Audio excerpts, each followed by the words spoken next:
Before we start the podcast, we would like to state that the views and opinions of the host and guests do not represent those of the organization and the university and its stakeholders.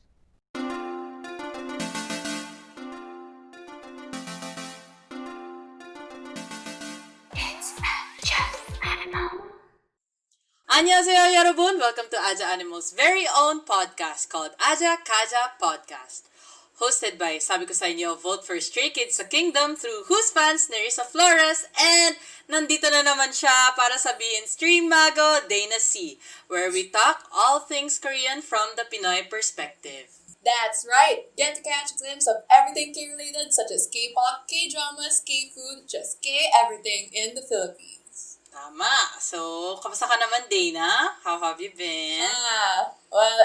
This is our episode right after midterms. Mm-hmm. So, medyo kind of feeling sick actually. Pero, I'm excited na rin for this episode because sobrang inline, sobrang madami may excite sa mga subject natin today. Mga pag-usapan natin today. Totoo yan. Sana yung mga nakikinig sa atin dyan, ma-enjoy nyo to kasi it's everything related to mamaya. Okay. So that's good to hear, alright? Since you're feeling fantastic, Dana, please introduce our topic for today. Alright, so the title of today's episode is Hallyu, We Got You. So, Nerissa, do you have any idea what the word Hallyu means? Ano kaya yun? I'm guessing it means Korean wave. Oh. That's right. Oh. The word Hallyu is actually a Chinese term which literally translates to Korean wave because of the rapid growth of the Korean pop culture in forms of music, movies, and dramas in countries like Japan and China back in the early 2000s. The term Hallyu or Korean wave was then formed. Ganun pala yun. That's very interesting. Lalo na, people back then have limited access to technology, di ba? And I didn't know that the Korean wave would be so huge back then. Grabe. Siguro, nalaman ko lang na sikat na yung Hallyu when I started back in 2008. Tagal na rin. Before we dive deeper to our topic today, the Aja Kaja podcast broadcasts on Aja Animal's Facebook page at www.facebook.com/AjaAnimal every Fridays at 8 p.m. So please make sure to follow and stay tuned for our podcast. And for more updates and posts, you can also check out our Instagram page at Aja Animal. Yes, don't miss out on that, guys. Now, before we start, let's have, syempre, hindi magpapatalo, may pa-minigame ulit tayo. Excited ka ba, Dana? Oo. Natakot ako dito Another, Jagia ba ulit to? Alright, so this game, iba naman to. This game is actually inspired by Running Man. Alam niyo yan, guys, it's one of the best variety shows in Korea.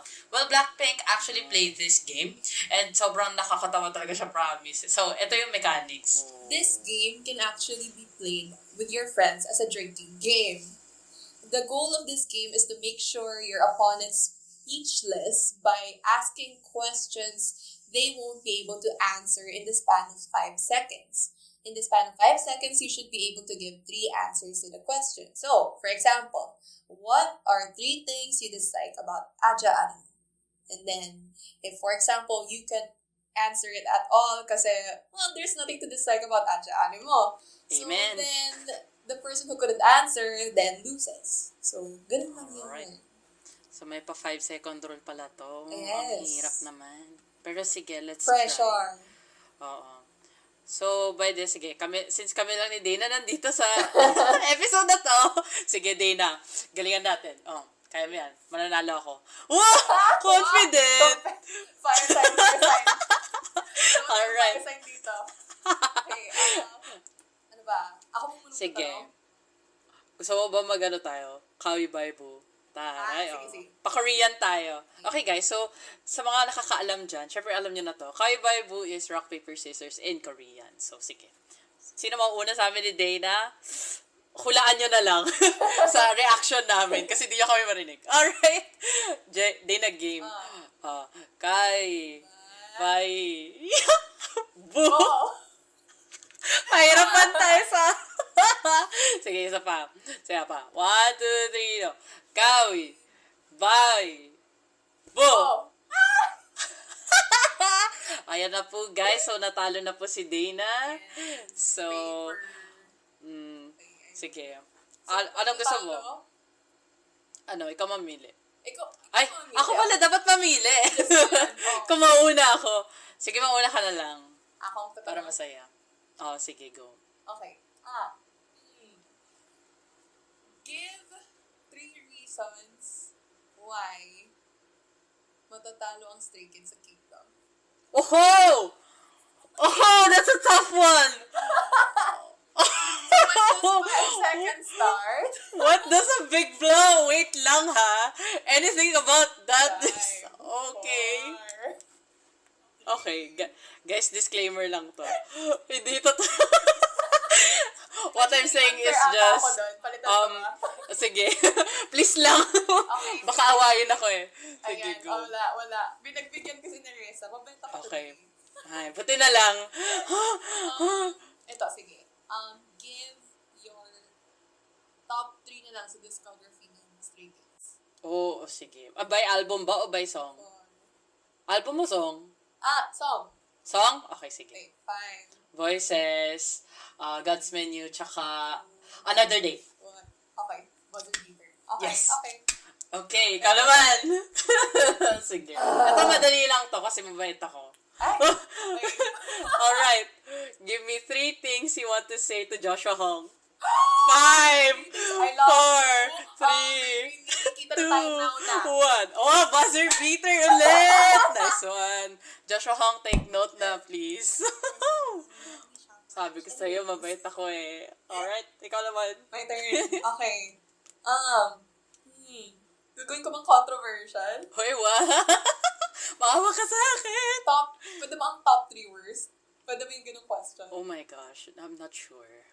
Baka kalabanin ako. In your own opinion. Okay, own opinion. Okay, sige. Okay, pwede. in your own opinion. Disclaimer, in Nerissa's own opinion. What are the 3 worst songs ng Shiny? Shiny?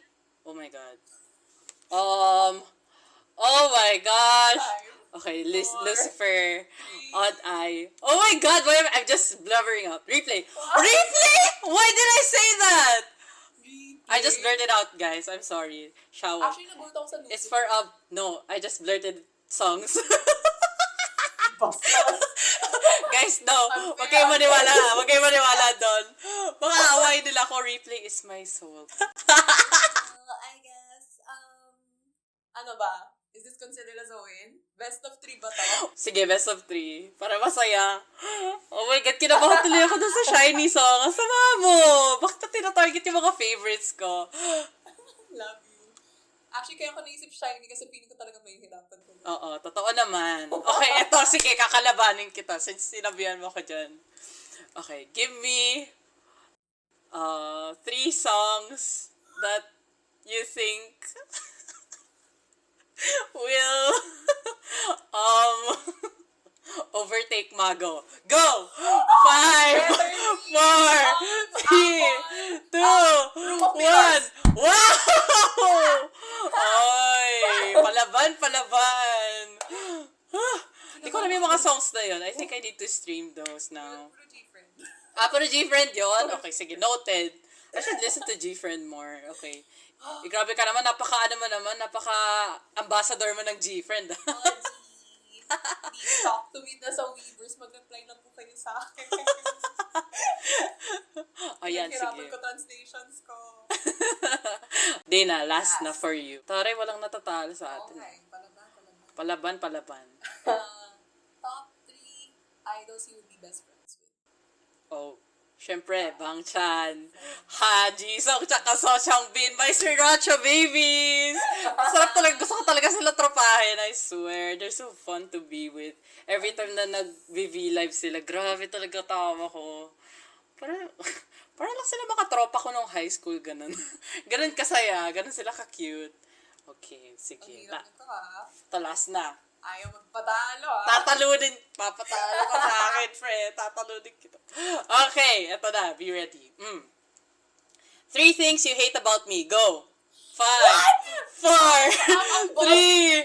2, 1. Dang! Oh my gosh! Ay, nako. Okay, wala na, Miss Dana. So, narinig ko na yung bossy ako. Alam mo naman yun eh. Alam ko naman yun eh. It's given. Okay. Pero I don't, parang nagpakita na lang ako ng kung ano yung would be tagged as medyo negative sa'yo. Ako may isip. Nakita mo naman yung evaluation ko sa inyo, diba? Sabi ko dun sa negative, wala.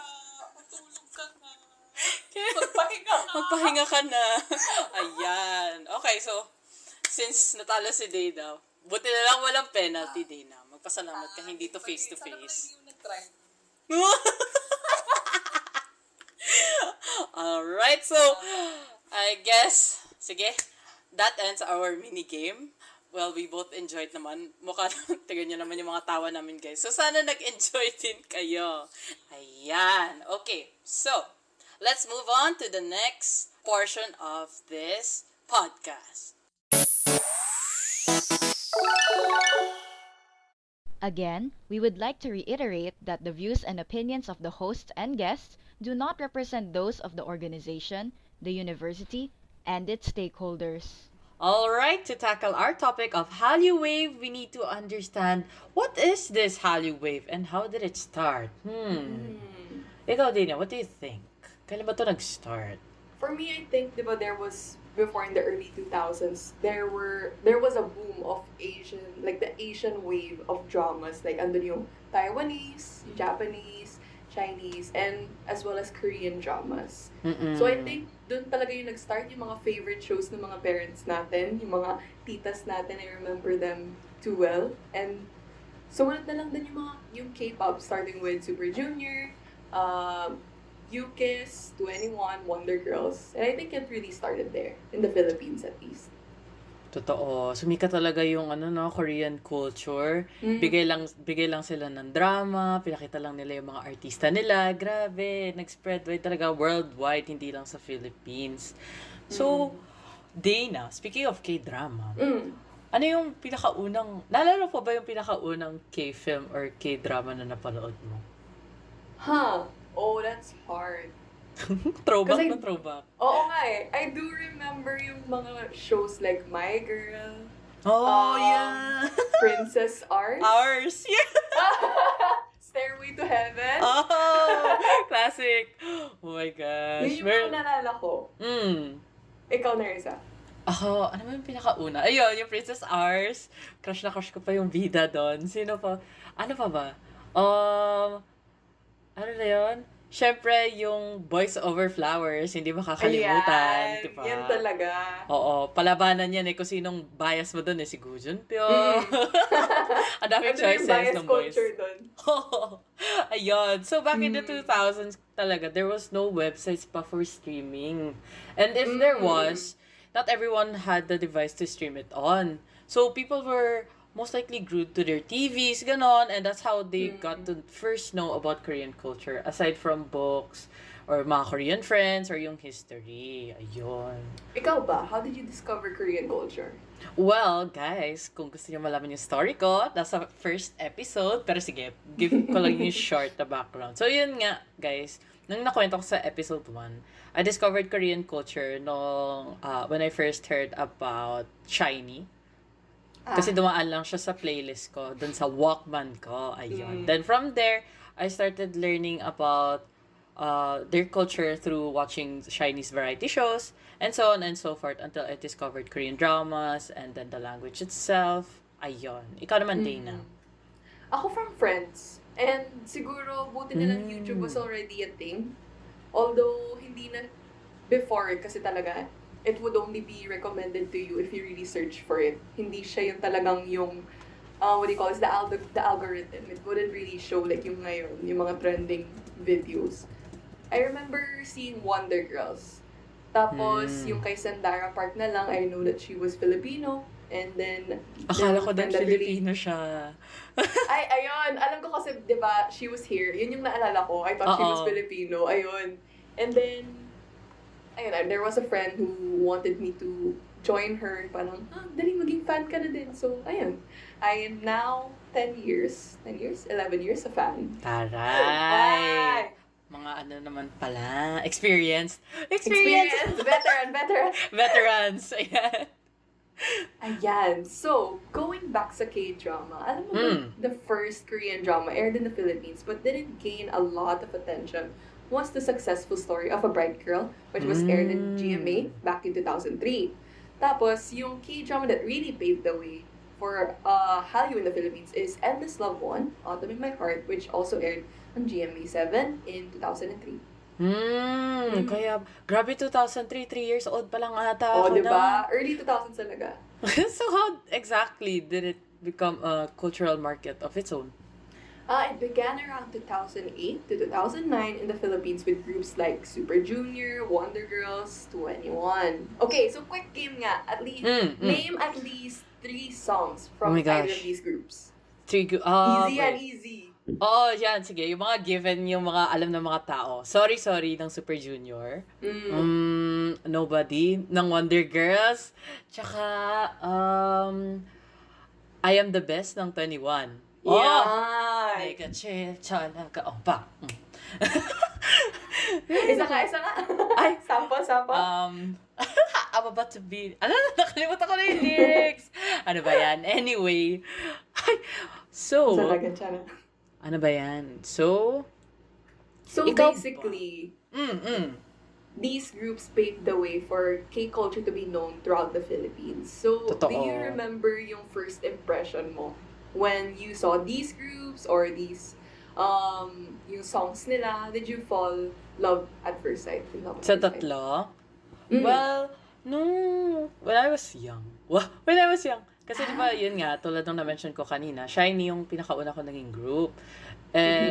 Yung sumunod siguro na naging favorite ko is SNSD or Girls' Generation. Kasi alam mo yung mga G, baby. Tapos yung mga fashion nila, ang cute, ang gaganda nila, papayat, ganyan. For first impression ko naman with the other groups, si Super Junior, ang dami nilang members. Totoo. So parang nahirapan ako to get to know them. Also, sobrang, alam mo yun, mas nakakatanda sila sa atin. So parang it was weird for me at first na mag-dive in deeper sa Super Junior. Pero now, syempre, malaki na tayo. Ayun. Na-involve na rin ako sa fandom nila. And it was fun. Ikaw naman, fall in love ka ba sa mga tatlong groups na to? Or did they make you like be motivated to learn more about K-culture? Yeah, essentially yung second generation was already my rabbit hole of being a fan. And ayun, same din yung experience ko with Super Junior, talagang wow. So parang medyo naging challenge ko yung I wanna get to know them. To try ko nga, i-memorize ko yung names nila lahat and then ilagay ko sa faces nila. Like, I have to know them all. And, ayun, I was successful. And, ang effect nun, ayun, naging elf ako. Ayun. And I really love them. Those Girls' Generation naman was what really talagang pinned my existence in the K-pop world, like being a fan. Kasi talagang, they were so pretty. And then, the lyrics of their songs was really cute, and I don't see any other song kasi like out there in the market that was able to translate yung mga ganong lyrics in that kind of style, ganong genre. So it was really on its own. It was a genre of its own. Totoo. Yeah, I'm sure sa mga fans dyan na nag-start din ng K-pop ng mga ganong years, these groups were part of the first generation wave. Ayun. So, generally, nagsastart sila mga 1990s, yung mga GOD, ganon, until 2000s. And then, the second generation pala, they started in 2003 up until 2009 or 2010. Well, it was not exact, pero nandun na yun. These groups include Big Bang, Wonder Girls, 21, Super Junior, Girls' Generation, and Shiny. While groups like Epic High, Tiara, Kyra, After School, 4 Minute, Brown Eyed Girls, Miss A, UKISS, SS501, 2 p.m., 2 a.m., Beast, Sistar, FX, and Secret were all part of the second generation.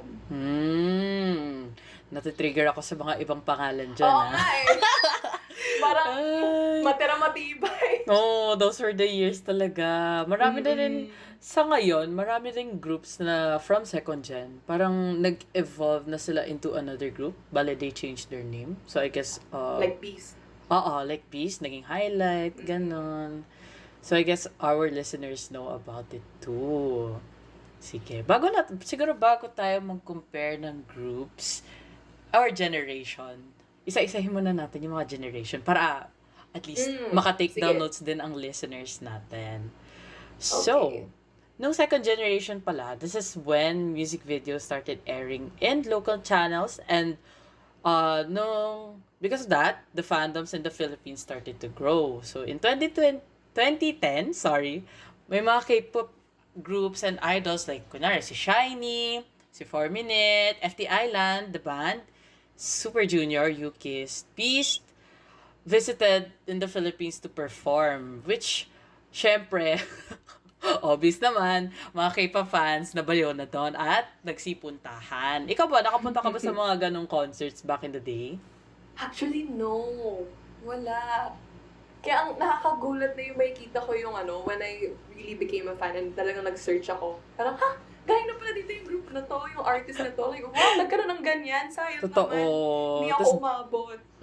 Tapos bata pa tayo nun, so kailangan mag-ipon, tapos hindi nakakaabot sa ipon kasi allowance lang. Exactly. Ay, nako, the struggle before. Ayan. So now that we mentioned the second generation, Dana, ano ba yung mga third generation ulit? Ano kaya to? Well, third generation, you guys can't answer, but I know what you're thinking. And yes, these are EXO, Blackpink, BTS, Twice, Red Velvet, Icon, GOT7, Winner, A-Pink, CLC, and my favorite, G-Friend. Yan. Siguro naman marami pang other groups dyan. The third gen na gustong ma-share rin ng ating listeners.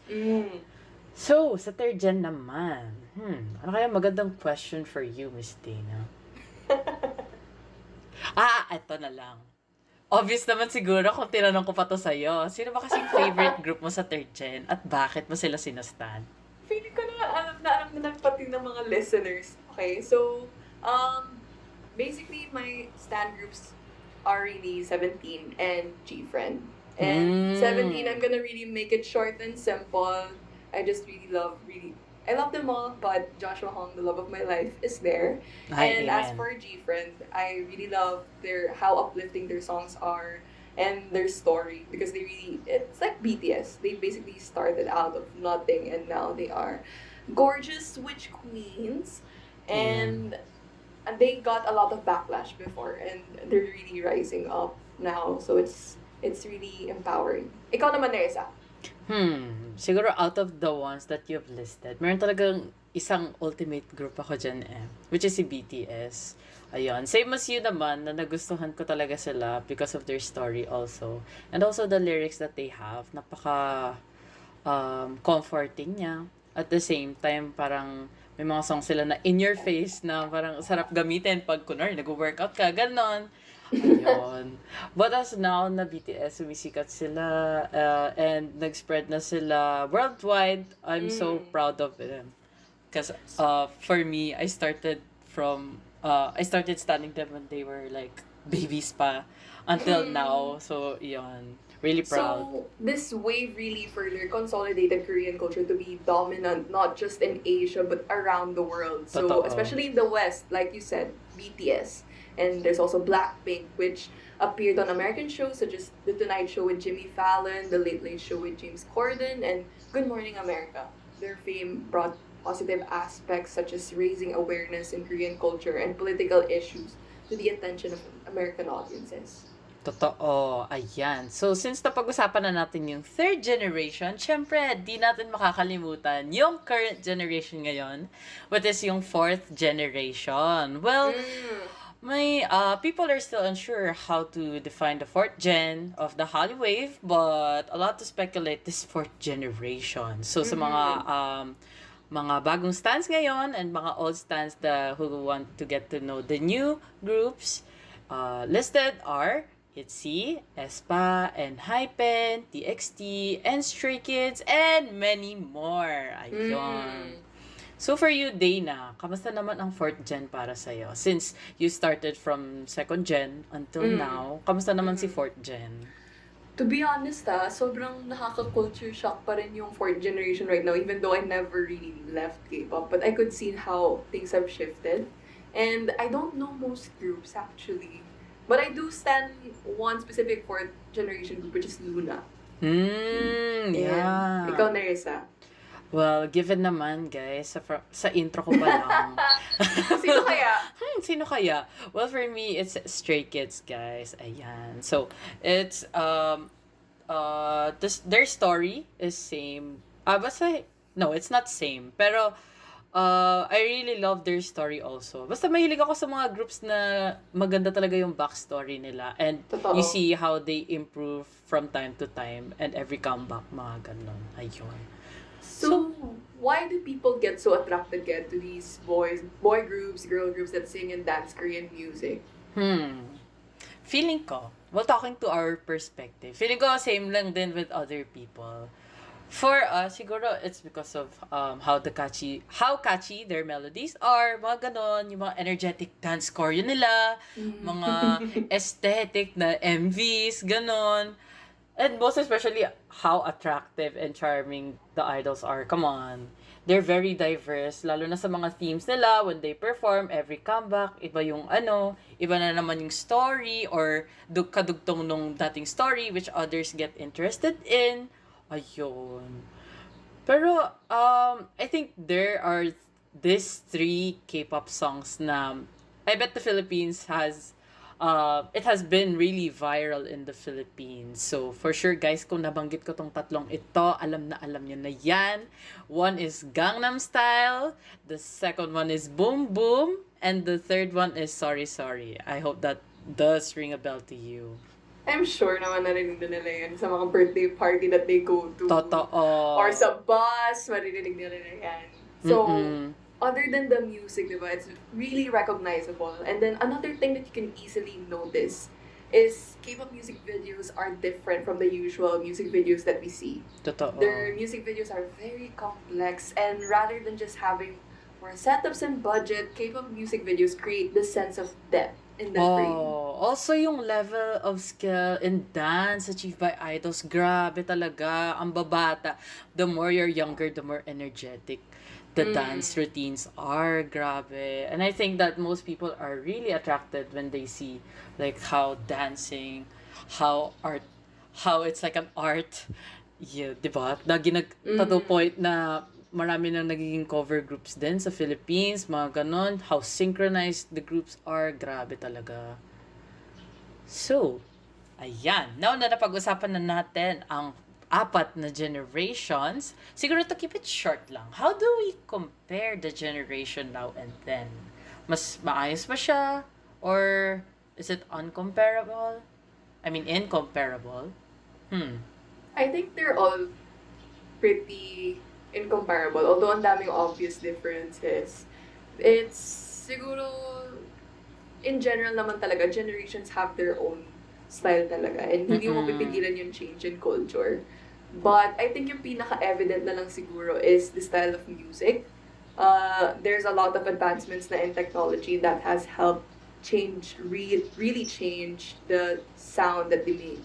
And before, I remember the criticism, or really the distinct style na second generation had was, I believe it was certain synthesizers that make their music pretty robotic, or what do you call this, like techy, if you will.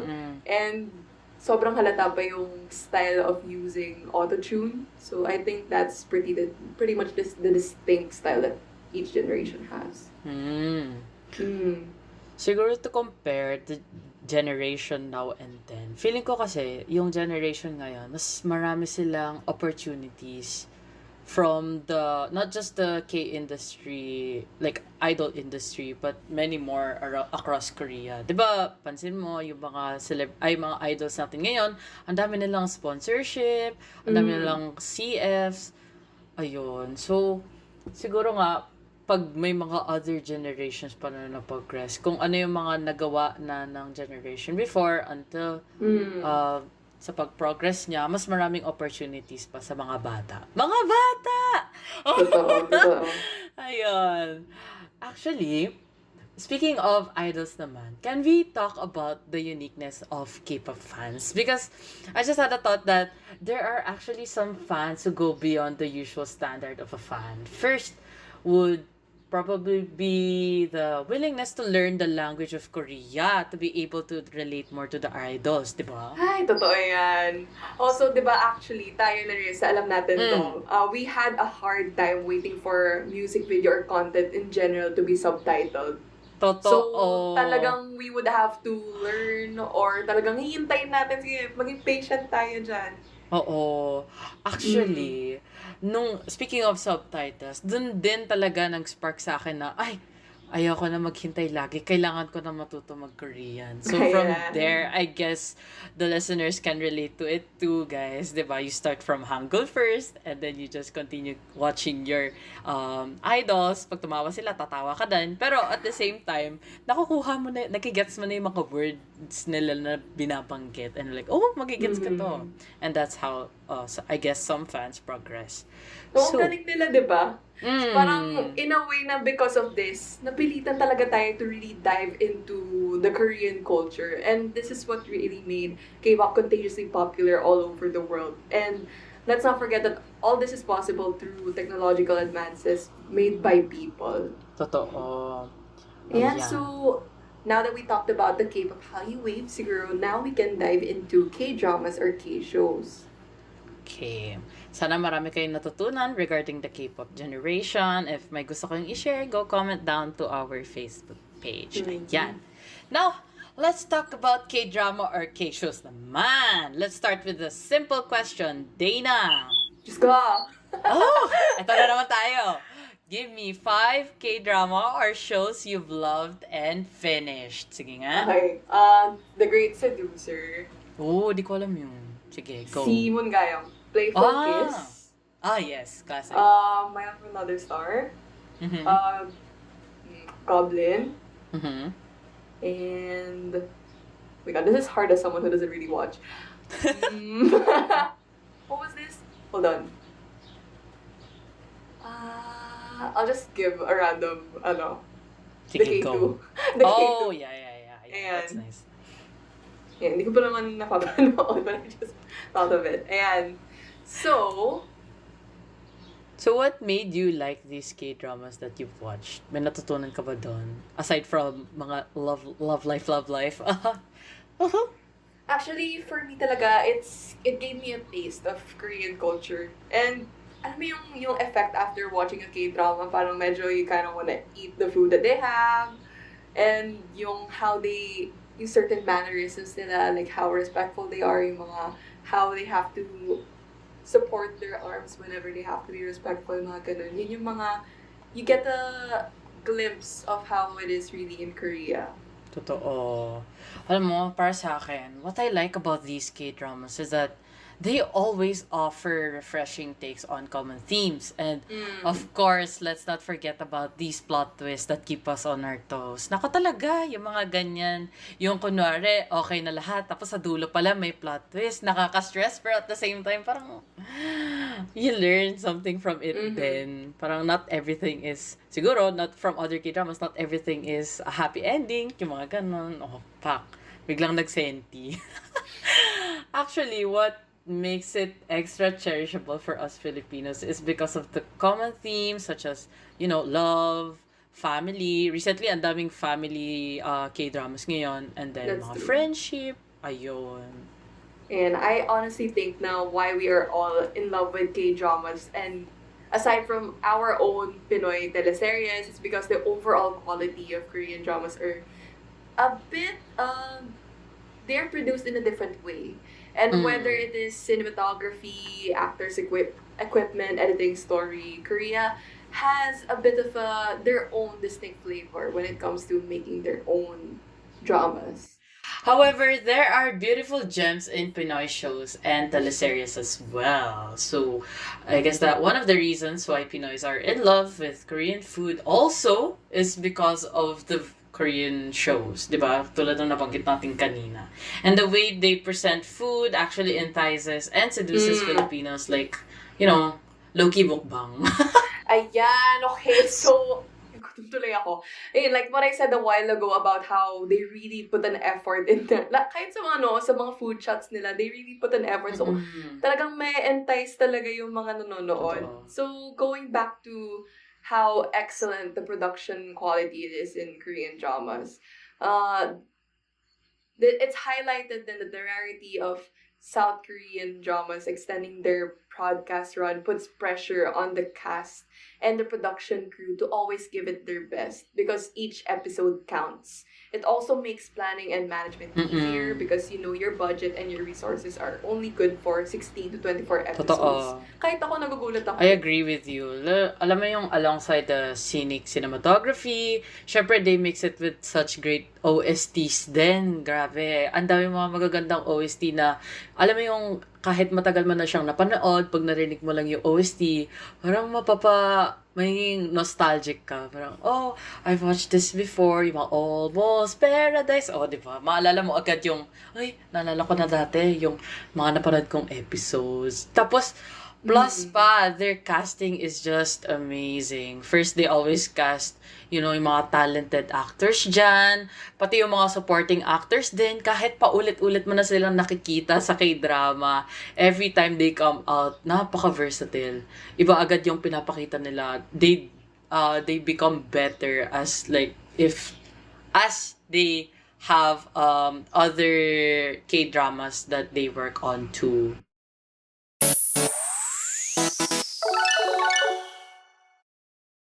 Ayun, aside from yung mga supporting actors, meron din yung mga product placements. Ayan, ang dami. Yung mga inumin, mga makeup, parang halos lahat ng culture, no? Na-amaze talaga ako sa mga Koreans. They touched every aspect of what they have sa Korea. Like, they put it sa mga idols din, tulad ng sabi namin kanina, may mga sponsorships. The same way din sa mga, sa K-drama. Ayun. So, I guess we can wrap it up, this K-drama segment, and I hope you guys learned a lot too. Dana, baka may gusto ko pang i-add before we end this segment? Well, actually, I think, ayun na nga, sa mga K-dramas dahil nga, we are easily influenced by what you see. And I think everything is basically a marketing strategy when it comes to material in Korea. And K-dramas actually are no exception to product placements. And ayun na nga. And pati na rin yung mga fashion and cosmetics that are being featured in K-dramas. So, pati na rin in the K-pop industry, we tend to buy what our idols or favorite artists use or consume. So, ano ba? Some Korean brands that are some of our favorites right now. Well, ako naman, I have Roman and Causer X, Dear Claire's Trio. Yeah. These are just some of many. Lalo na ngayon, sobrang ma-recognize talaga natin na ngayon lahat. Totoo. Actually, di ba, nakakonect na lahat from K-drama. We can move on to K-brands, di ba? Hi listeners, just a little disclaimer, the audio quality of the next few sections might be inconsistent due to our limited resources. 미안해, 그런데 rest assured that the content is not going to be any less engaging. We will do better in the next few episodes. For now, sit tight and enjoy the rest of the podcast. Kaja? So these brands actually recognize the influence that Korean celebrities have. So, kunwari, they promote fan culture. Kunwari, sa isang product, ipasign lang nila sa idols para lang ma-endorse yung product. For sure, yung mga fans, napaka-dedicated sila to support their idols and also boost the sales. Not just the idols, but also yung mga fans na who follow Korean celebrities as well. Diba, Dina? Mm-hmm. I know. So, the things that we do for them. Alam Talaga. na naman. And I know na meron kang story dito, Nerissa. Oh, no. Naging, ikaw na rin mismo yung example natin dito of really going above and beyond to purchase yung mga ine-endorse ng mga idols natin. Di ba, ano, Nerissa? Yan. Oo, totoo yan. Actually, mom, dad, kung nakikinig kayo, I'm sorry. Pero there was this situation when Stray Kids, of course, Stray Kids na naman babanggitin ko, have, para may partnership sila with the brand Clio. So, nung nalaman lang namin yon, syempre, hindi magpapatalo. Yung mga brands, pag naglagay sila ng photocard dyan, bibili agad ako. So, ang nangyari, nakabili ako ng product na yon para lang sa photocard. So, I guess, other than like the photocards, marami pang mga Korean brands who have idol and actor sponsorship na may iba ring pinopromote na ang tawag doon, inclusion aside from photocards, which napapabili ang mga fans. Sabi nga, buy a photocard and get a product free. Yes. Baliktad yun. Okay. So, since we're in the topic naman of, beauty and gay fashion, Nerissa, ikaw, what's your go-to outfit and makeup when you really want to, seem very Korean yung style? Well, for me kasi, I go more of a comforting look. Basta gusto ko lang na napaka-comfortable lang ng damit ko. Pero actually, na-amaze din talaga ako sa mga tao, whether Pinoy or Korean. The way they dress talaga. Yung isa pa yung tawag doon, yung mga airport fashion. Pag pupunta ako ng airport, titignan ko lang yung mga tao, ayos naman nila magdamit, tapos ako comfy lang. Pero, syempre, I don't, parang hindi ako na-pressure sa kanila. I want to wear what I want to wear. Exactly. Same naman. Same with makeup then. Ikaw, Dana, what about you? Ako na naman, I would say the same. I still have my sense of individuality when it comes to fashion. Kasi otherwise, it wouldn't be me. But siguro, I am guilty of following a few trends when it comes to makeup at least. Because I really like the glass skin look. Yun talaga. I guess that's the Korean style that I go for. Yung mga foundation that are a lot dewier because they want to present themselves like in a very glass skin-like look. Yun talaga. I really love that. So, again, we have a few reasons why we really dress up. And one of our favorite reasons is to go out, dress up, to eat samgyeop. Actually, oh my gosh. The taste of samgyeop isn't really a stranger to us Filipinos. It's actually very similar to gyempo or barbecue culture. And there are foods that resonate with our current taste as Filipinos. Totoo. Actually, may mga Korean restaurants pa ba na kinakainan dito sa Pilipinas? Or mostly samgyeop talaga? Well, there are talagang legitimate Korean-owned samgyeopsal places. And I think those are my favorite. Talagang get a taste of it, of how it really tastes like. Yeah. So, how do you think our love of Korean food start here? And honestly, I feel like it's more on this one specific side dish that we all have seen in K-dramas, in kimchi. Then it further expanded once we saw these actors eat Korean food on screen in shows like Joan Palace, which aired back in September 15, 2003. And don't get me started on mukbangs. Oh my gosh.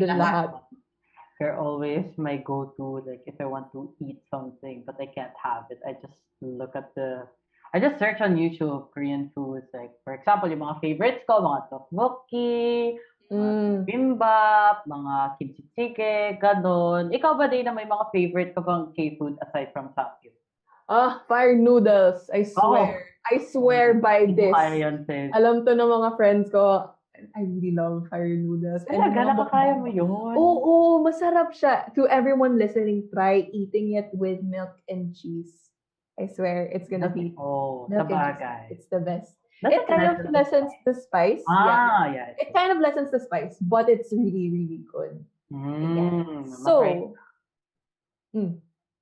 So for you, Dana, syempre, since na-mention natin earlier na maraming K-dramas na nag-showcase na K-food. Actually, almost all K-dramas show oo, Korean. talaga. Pero from you, may tumatak ba sa'yo na mga dramas talaga na nagpakita ng mga Korean foods na sa tingin mo pag pinanood talaga ng mga nakikinig sa atin, ma-entice talaga sila to get more into Korean food, eating Korean food? Ang dami. Kasi ayun nga, you mentioned na it's literally in every K-drama. And siguro ito, I'll be a bit, like, this is a core memory na lang for me. One of them talaga is dun sa isang scene in Boys Over Flowers.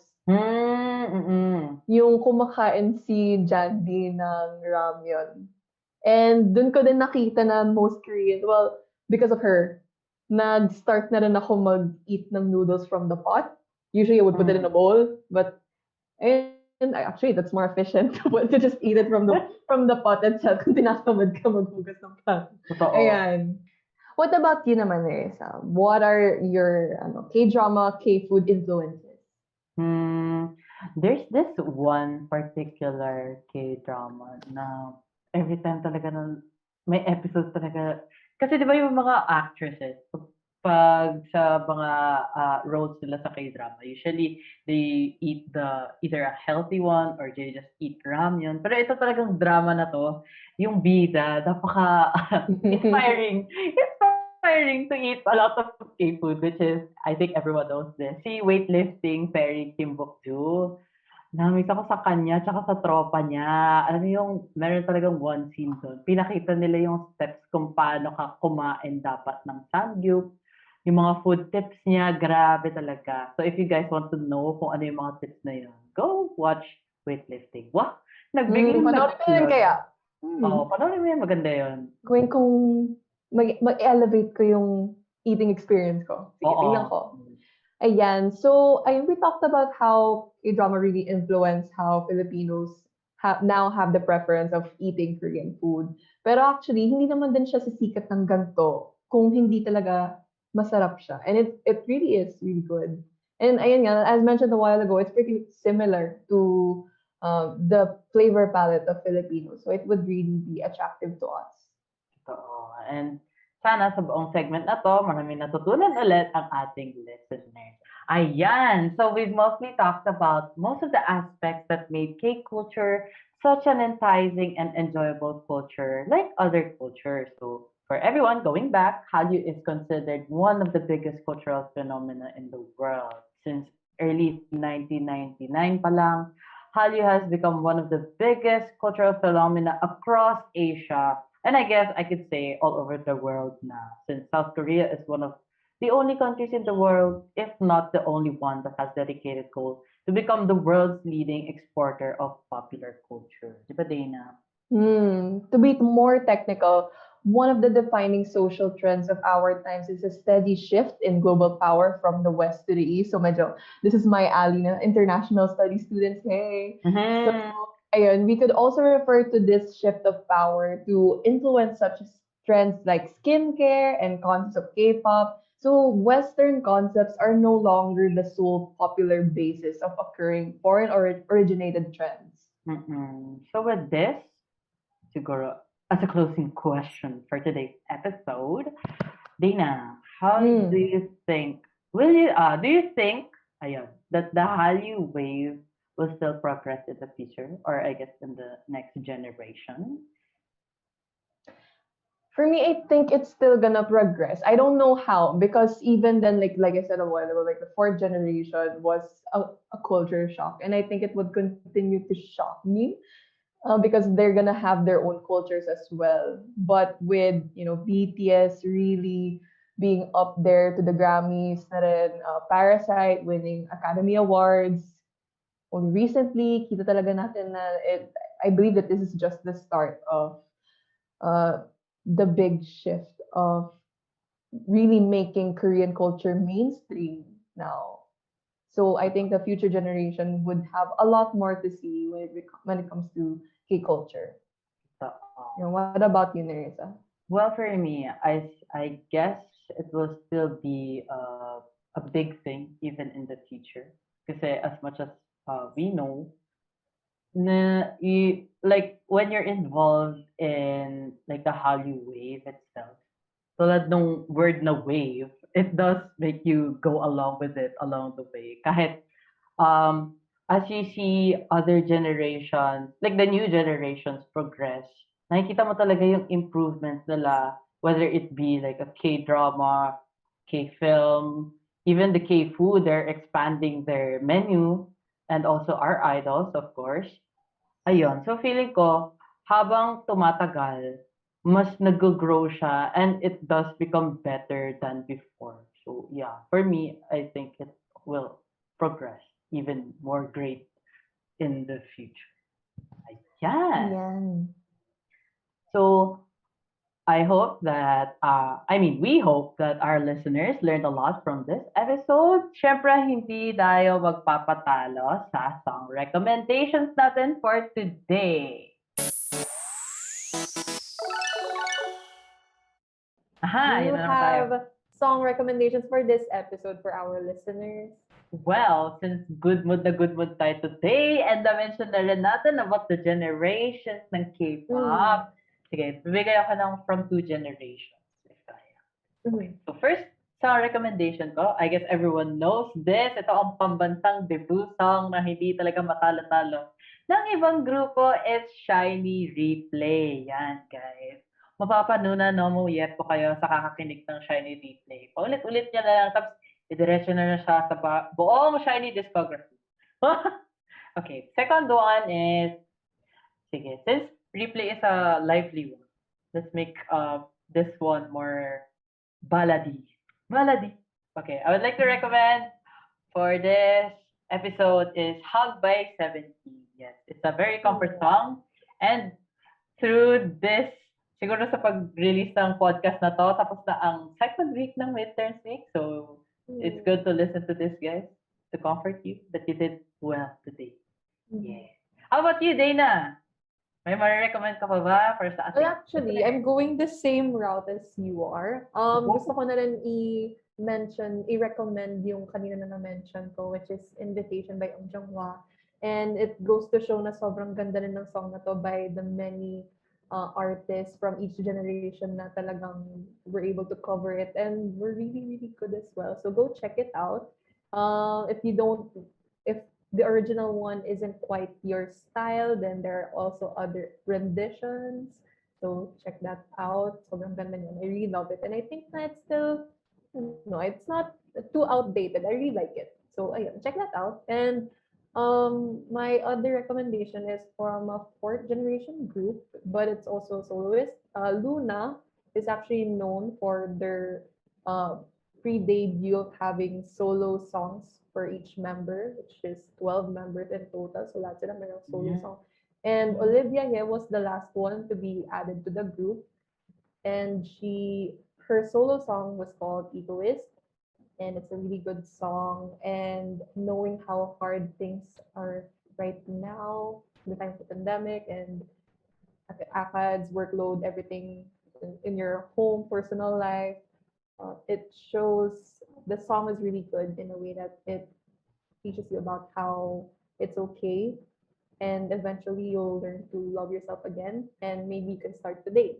So it's very comforting. And like the lyric says, love myself today. So it's really nice. I recommend that you guys check it out. Ganda naman yan. Sige, papakinggan ko yan after natin mag-record nito. Alright! Okay. So guys, I hope that you guys will enjoy our song recommendations. And if you have other recommendations as well, if you're on our Facebook group, go leave your song recommendations through the comments. And we'll try to listen to them as well. Ayan. Since dito naman na tayo, let's move on to our next segment, Miss Dana. So everyone has their own stories of how they got into Korean culture. So I'm Totoo. actually curious about how these other people got into it as well because Same we also had here. our own stories. Totoo. So, guys, going back to our Aja board posted on Aja Animals Facebook and Instagram accounts, we've asked our lovely members which Hallyu generation they belong to and how they got into Hallyu. Well, I haven't read any of them yet. So, I'm curious as you are too, Dana, and I think it's Mhm. going to be really interesting. Mhm. Okay, so let's hear them. Actually, All let right. me go first. This Sure. one is from another commenter that we mentioned the last episode. Hi, Samantha, again. So let me read this. My cousins are second gen stans, so when I was younger, I was already exposed to K-pop. But I only became a fan in third gen when groups like BTS were getting more known. And then Laureen actually commented below Samantha's thread. It's the same experience for me. I was exposed to second gen groups like Big Bang and Super Junior because of my cousins, but it wasn't until 2016 when I actually got into K-pop because I had friends who were fans of third gen groups like BTS and EXO. I think what got me into these groups were how theatrical they were. They were with their MVs. So, ayun, actually same din naman. And feeling ko that's pretty much it's like an effect, like a domino effect na I don't want to say na nakakawaan, pero that's the best way to say it because you're exposed and sobrang part of the pop culture na rin. It's like mainstream media and you can't help but be exposed to it and then eventually dahil nga sobrang eye-catching and as Laureen said and what I was able to mention a while ago that, and from Camille's own commentary last episode, was how it was really theatrical. The production is great, and it just pulls you in, and there's everything for everyone. It may be you may come in because of the idols, because of the music, because of the production, and so yeah, you have everything for everyone. Totoo yan. How about you, Nerissa? What's your comment? Well, same din naman. You know, Mm. well, K-pop is really a rabbit hole. Pag may group Uh, ka talaga na nakita na parang nagka-interest sa'yo, once you get in there, parang nakikita mo na lang din sa suggested ng YouTube, may bagong grupo na naman. Ayan. So from mm. there, dire-diretso na yan. And I'm sure that all the members listening right now and other participants can relate to us as well. Mm. Ayan. So to continue the comments, sige, basa pa tayo ng isa. This one is from Bianca Micaela. Hi, Bianca. So, for her, sabi niya dito, when Boys Over Flowers was Tagalog dub, my aunt got into SS501 and I got hooked as well. I then got introduced to SNSD, 21, Wonder Girls, etc. Although I wasn't dedicated and my fangirl faded away. However, come senior high, naku po, I discovered that 17 was so worth stunning, so the rest is kalat history. Oo. Wow! Pareho kami ng story ni Miss Bianca. Nako, I nako. ghost wrote this. Oho! So, Bianca, sa mga listeners natin ngayon, siguro naman may mga iba din dyan na fangirls na medyo nag-fade away, pero nakahanap din ng mababalikan. So, okay lang yan, guys. Ganyan talaga pag pagmamahal. Wow! Binabalikan at time to Babalik at time. babalik sa'yo. Babalik at babalik din. So we've enjoyed your Amazing. comment too, Miss Bianca. And thank you also, Samantha. All right, so that's all for our Q&A. We've talked about how the Hallyu wave began, how it made its way to countries like the Philippines, and how this affects us as a whole. I thought this was a fun and informative discussion, and I hope everyone who's listening enjoyed it as much as I did and Dana did while talking about it. Indeed. I think it's important to understand how the Hallyu wave grew to be what it is today. We've seen how sensational it is, especially in the Philippines, but we never really stopped to think about how it all began. I think the information we covered today can make us understand and even appreciate our experiences with K culture. That's true.